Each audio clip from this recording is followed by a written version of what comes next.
स्वागत है सभी लोगों का 2025 की एक और नई इसेकाई रीइंकार्नेटेड एनीमे के अंदर। इस कहानी में हमारा जो मेन कैरेक्टर है उसे एक ऐसी बीमारी हो जाती है जिसकी वजह से वो हॉस्पिटल में ही चल बसता है। पर जैसे उसकी आँख खुलती है वो अब काफी ज्यादा हैरान हो जाता है क्योंकि वो अब एक ऐसे दुनिया में आ चुका है जो कि उसी गेम की तरह दिखती है जिसे वो खेला करता था हॉस्पिटल के अंदर। वहीं हमारा जो मेन कैरेक्टर है वो इस दुनिया के अंदर काफी ओवर पावर्ड है। तो यार गाइस ये एनीमे काफी ज्यादा कमाल की होने वाली है। अगर तुम लोग चैनल पर नहीं हो तो सब्सक्राइब करके ऑल नोटिफिकेशन यहाँ से ऑन कर देना। तो चलो फिर एपिसोड 1 को अब अच्छे से एक्सप्लेन करते हैं। एपिसोड 1 की शुरुआत में हम लोग हमारे मेन कैरेक्टर को देखते हैं जो कि हॉस्पिटल में होता है क्योंकि उसे काफी ज्यादा खतरनाक बीमारी है। वो कुछ कर नहीं सकता है, ना ही वो यहाँ से बाहर जा सकता है। इसलिए अब टाइम पास करने के लिए वो एक ऐसा गेम खेल रहा होता है जो कि फैंटेसी बेस होता है। ये गेम हमारे मेन कैरेक्टर टाकोटो ईरा का फेवरेट गेम है। ईरा अब गेम खेल ही रहा होता है पर तभी अचानक से वो मर जाता है। अगले सीन में ईरा अब फील करता है कि वो तो कहीं और जा रहा है। उसे समझ नहीं आ रहा होता है कि आखिर ये क्या है। इसके बाद वो एक जगह पर पहुंच जाता है। वो जगह एक जंगल होती है। इसके बाद ईरा देखता है कि वो तो एक सिंहासन पर बैठा हुआ था। वो कहने लगता है कि मैं यहाँ कैसे आ गया। वो अब सांस लेता है और कहता है कि यहाँ की जो एयर है वो तो काफी फ्रेश है। तभी ईरा के सामने अब एक लड़की आ जाती है जिसे देखकर ईरा काफी ज्यादा शौक हो जाता है। वो अब उस लड़की को पहचान जाता है और कहते हैं कि क्या तुम आतो हो। जिस पर आतो भी कहती है कि हाँ किंग आपने सही कहा। इसके बाद ईरा कहता है कि जब मैं बीमार था तब मैं इस गेम को खेला करता था जिसका नाम एटर्नल नेशंस था। ये गेम एक डार्क फैंटेसी वर्ल्ड में बेस्ड था और ये एक स्ट्रेटेजी गेम हुआ करता था। वो कहता है कि ये गेम मेरा फेवरेट था और इस गेम की मेरी जो फेवरेट कैरेक्टर थी वो आतो थी। ईरा अब सोचने लगता है कि आखिर मैं क्या करूं, ये मुझे किंग बुला रही है, कहीं से लग रहा है कि मैं माइनोग्रा का राजा हूँ। ईरा अब यही सोचकर काफी घबरा रहा होता है पर तभी आतो कहती है कि घबराओ मत, आप वही पर्सन हो जिसने गेम की नाइटमेयर डिफिकल्टी को क्लियर किया था। जिसे नहीं पता मैं बता दूं कि गेम के अंदर नाइटमेयर जो डिफिकल्टी होती है वो सबसे ज्यादा मुश्किल वाली डिफिकल्टी होती है,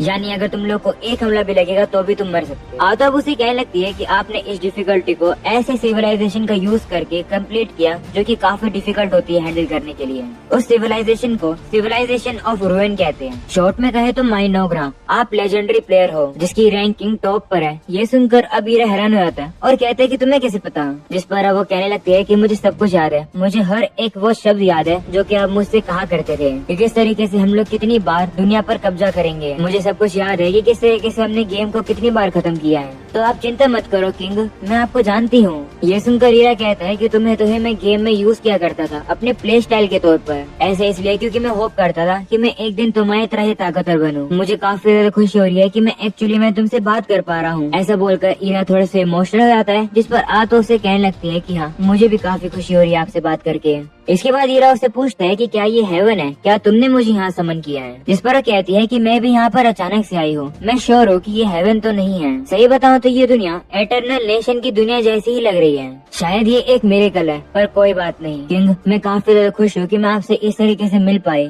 वो ईरा का हाथ पकड़ लेती है और कहती है कि क्या हम लोग अपनी जर्नी को फिर से शुरू करें एक साथ। ये सुनकर ईरा शौक हो जाता है। वहीं आतो से कहने लगती है कि हमें नहीं पता कि हम कौन सी दुनिया में हैं। क्या ये एटर्नल नेशन की ही दुनिया है या फिर ये वो दुनिया है जहाँ से आप आए हो। पर इतना तो मैं श्योर हूँ कि ये एक दूसरी दुनिया है पर जैसा हम लोग हमेशा करते आ रहे हैं, यानी कि चलो एक साथ हम लोग फिर से शुरुआत करते हैं और सिर्फ मेरे और आपके लिए एक किंगडम बनाते हैं। ये सुनकर ईरा भी काफी ज्यादा शौक हो जाता है। वो सोचता है कि मुझे कोई भी अंदाजा नहीं है कि आखिर क्या चल रहा है और आखिर मैं हूँ कहाँ पर अगर मैं आतो के साथ हूँ तो शायद फिर से शुरू किया जा सकता है चीजों को। चलो वैसे ही वाले खुशहाल वाले दिन इस दुनिया के अंदर लेकर आते हैं। आतो अब उसे कहता है कि हाँ तुम सही कह रहे हो, चलो हम नए सिविलाइजेशन को शुरू करते हैं, एक ऐसा किंगडम बनाते हैं जो कि तुम्हारे और मेरे लिए हो। ये सुनकर आतो काफी खुश आती है और वो अपनी दूसरी पर्सनैलिटी में आ जाती है। वो अब कहती है कि मैं आतो हूँ, मैं एक ऐसे स्लज की बेटी हूँ जो स्लज पूरी दुनिया को तबाह कर सकता है। आज से मेरी बॉडी दिमाग सब कुछ आपका है। ये सुनकर ईरा कहता है कि असलियत में ये सुनना कितना एम्बेरेसिंग लगता है। जिस पर आतो भी कहती है हाँ। ये सुनने के बाद ईरा कहता है कि चलो चाहे कुछ भी हो, तुम मेरी एक लौती सबॉर्डिनेट हो और मेरी राइट हैंड वुमेन हो। हमारी सिविलाइजेशन सबसे ज्यादा इवल होगी और डोमेस्टिक अफेयर में हम लोग काफी स्पेशलाइज रहेंगे। तुम्हें पता ही है कि उसके लिए हमें क्या करना पड़ेगा। तो आतो कहती है हाँ। जिस पर ईरा भी कहते हैं कि हाँ हम लोग शट इन रहेंगे, यानी कि कोने में ही रहेंगे छुप के। जिस पर वो दोनों ही कहते हैं हाँ। अगले सीन में ईरा अब एक स्काउट को वहाँ पे बुला देता है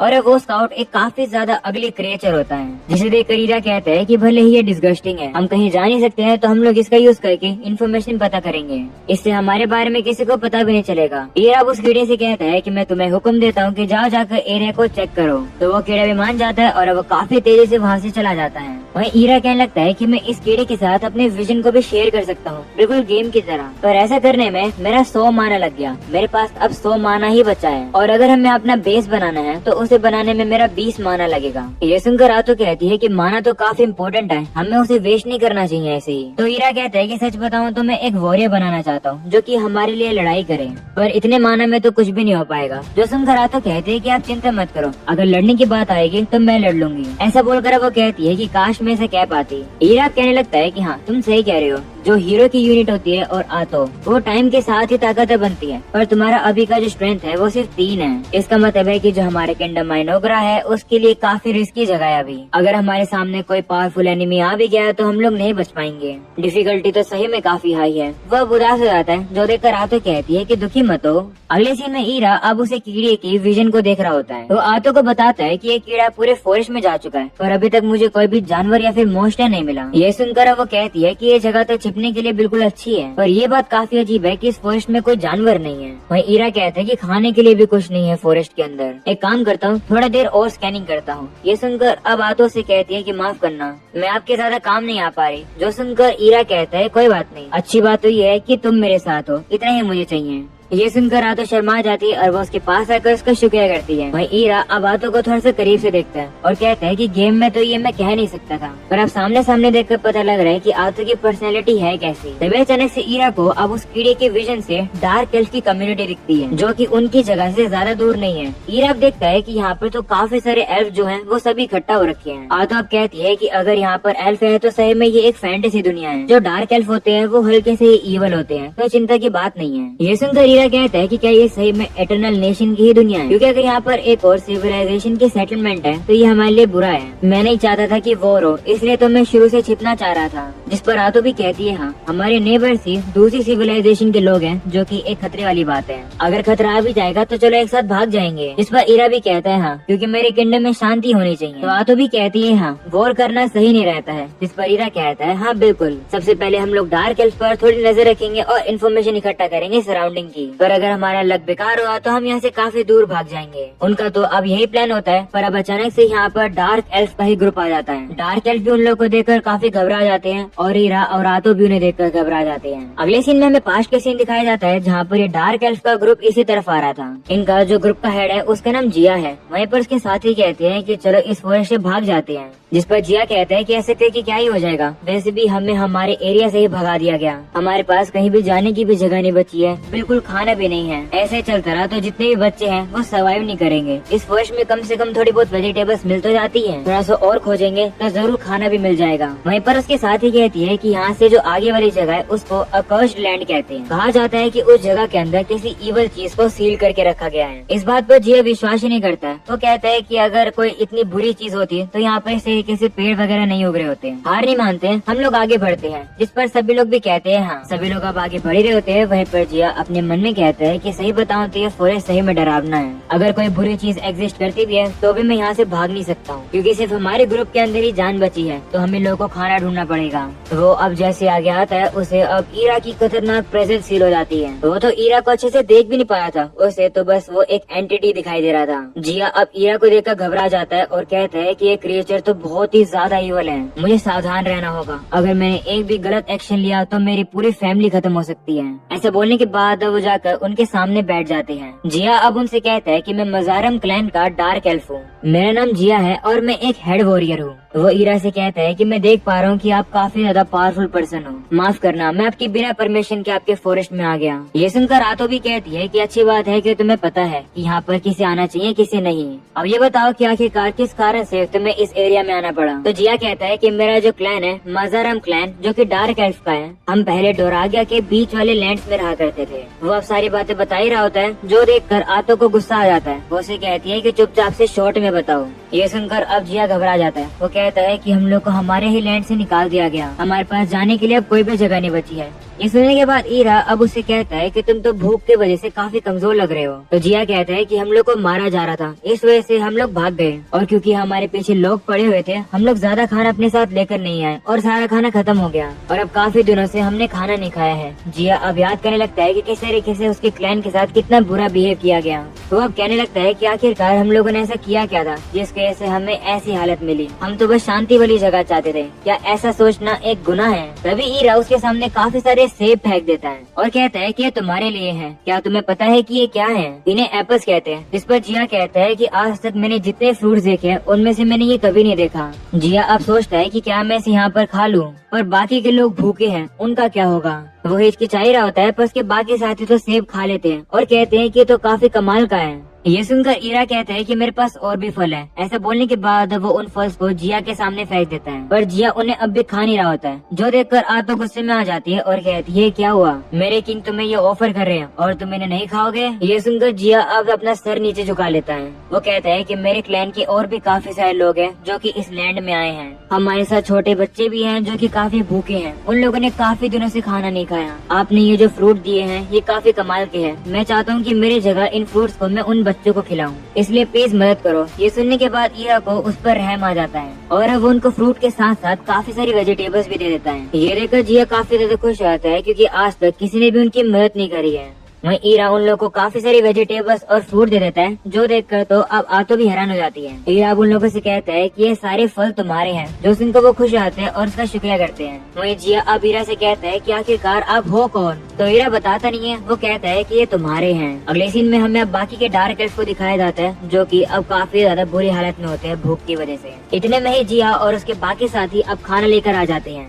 अगले सीन में वो लोग अब खाने को तैयार करते हैं और खाने को खाते हैं और काफी ज्यादा खुश हो जाते हैं क्योंकि उन लोगों ने काफी समय से खाना नहीं खाया था। उन सभी लोगों की आंखों में आंसू होते हैं और मन में खुशी होती है। तभी एक लड़की जिया से कहती है कि आखिर तुम्हें इतना सारा खाना कहाँ से मिला? तो जिया उसे झूठ बोल देता है और कहता है कि मुझे तो बस ये ऐसे ही मिल गया। वो उसे ईरा के बारे में तो बताता ही नहीं है। अगले सीन में हम देखते हैं कि सभी एल्फ अब पेट भर कर खाना खाकर सो जाते हैं, पर तभी जिया अकेले बैठा था। तभी उसके सामने एल्डर मोल्टर आ जाता है। हम इसे दादाजी बुलाएंगे। ओके, दादाजी अब जिया से कहता है कि तुमने आज काफी अच्छा काम किया। जो फ्रूट्स तुम अपने साथ लेकर आए थे वो काफी कमाल के थे। मैं काफी ज्यादा लंबे सालों तक जिया हूँ, पर ऐसे फ्रूट्स मैंने कभी नहीं देखे थे। जिस पर जिया भी कहता है हाँ, ये मेरा पहली बार है जब मुझे पता चला कि ऐसे फल भी इस दुनिया के अंदर एग्जिस्ट करते हैं। जिया अब थोड़ा सा परेशान लग रहा होता है, जिसे देखकर दादाजी कहते हैं कि कुछ हुआ है क्या? तो जिया उसे बताता है कि फॉरेस्ट की गहराई में मुझे एक लेजेंडरी बंदा मिला, उसके बारे में मैंने कहानी में पढ़ा था। शायद से वो जो बीइंग है वो अकर्स लैंड के अंदर सील हो रखा था। ये सुनकर दादाजी हैरान हो जाते हैं और कहते हैं क्या तुम रूइंस के राजा से मिले हो? तो जिया कहता है कि क्या आप उसके बारे में जानते हो? तो दादाजी भी घबरा जाते हैं और कहते हैं कि मैंने कुछ पुराने बुक्स में पढ़ा तो था कि जब दुनिया का अंत होने वाला होगा तो एक किंग ऑफ रूइन आएगा और वो राजा आकर दुनिया को पूरा ही खत्म कर देगा, जिससे कि दुनिया की नई शुरुआत होए। मुझे नहीं पता कि ये कहानी कितनी सच है। क्या उसने अपना नाम बताया? जिस पर जिया कहता है नहीं, पर मैं इतना कह सकता हूँ कि वो काफी ज्यादा खतरनाक था। तो दादाजी कहते हैं कि क्या तुमने उससे बात भी करी थी? जिस पर जिया कहता है नहीं, मुझे लगता है कि हम उसकी बातें समझ सकते हैं। और उसके साथ एक यंग लड़की थी जो कि उसे सर्व कर रही थी, वही हम लोग को उस किंग के बातें बता रही थी। ये सुनकर दादाजी कहते हैं कि मैं श्योर नहीं हूँ कि जिस पर्सन से तुम मिले हो वो रूइंस का राजा है भी या नहीं, पर ये बात तो क्लियर है कि वो अच्छा पर्सन नहीं है। खाना खाने के बाद अब मेरा माना रिकवर हो गया है। अब मैं कह सकता हूँ कि ये फॉरेस्ट सही में एबनॉर्मल है। उस बंदे ने तुम्हें खाना दिया, क्या उसके बदले में तुमने उसे कुछ दिया? इस पर जिया कहते हैं नहीं। तो अब दादाजी कहते हैं कि आखिर एक ईवल पर्सन तुम्हें फ्री में खाना क्यों देगा और बदले में कुछ भी नहीं मांगेगा? तो जिया कहता है कि मैंने बस उसे समझाया कि हम लोग कितनी बुरी सिचुएशन में हैं और उसने हमारी मदद करी। जिस पर दादाजी कहते हैं कि आखिर रूइंस का राजा ऐसा करेगा ही क्यों?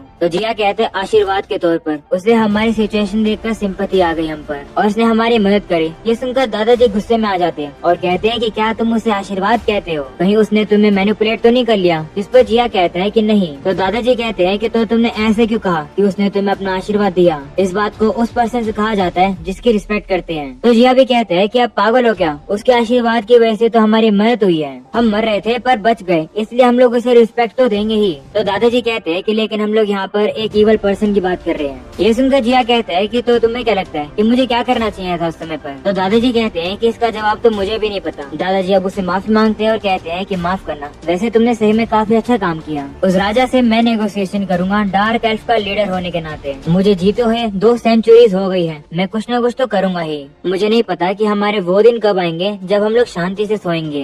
अगले सीन में बातों को दिखाया जाता है जो कि ईरा से काफी गुस्सा होती है। वो उसे कहती है कि आखिर आपने इस तरीके से अपना माना क्यों वेस्ट किया। तो ईरा कहती है कि मुझे उन लोगों की चिंता होने लग गई थी। जो सुनकर आतो कहती है कि इतना करोगे तो ठीक नहीं रहेगा, हमने अपना किंगडम बस अभी शुरू ही किया है, हमें नहीं पता कि सिचुएशन कैसी है। ऐसे बोलकर वो गाल फुलाकर खड़ी हो जाती है। जो देखकर आतो से माफी मांगता है और कहता है कि मैं आगे से सतर्क रहूंगा, प्लीज गुस्सा मत हो। पर अब उसका गुस्सा शांत नहीं हो रहा होता है। जो देखकर ईरा उसे कहता है कि ठीक है, तुम जो कहोगी मैं वो करूंगा, पर गुस्सा होना बंद करो। ये सुनकर आतो कहती है कि कुछ भी मांगना तो सही नहीं रहेगा, कुछ भी मांगूंगी तो ज्यादा हो जाएगा, है ना। तो ईरा कहता नहीं, वैसे भी मुझे तुम्हारी जरूरत है। ये सुनकर आतो अब फिर से शर्मा जाती है। वो उसे कहती है कि माफ करना, मैं आप पर इस तरीके से गुस्सा हुई। आप राजा हो, वो आपका ही डिसीजन था, आपको जो करना है आप कर सकते हो, और आगे से जो कमांड आप मुझे दोगे मैं वो उसे पूरा करूंगी। तो ईरा कहता है कि मैं उन डार्क एल्फ से बात नहीं कर पा रहा था, मैं तुमसे तो बात कर पाता हूँ पर मैं बाकी सभी लोगों से बात नहीं कर पाता हूँ, क्योंकि मैं थोड़ा सा इंट्रोवर्ट टाइप हूँ।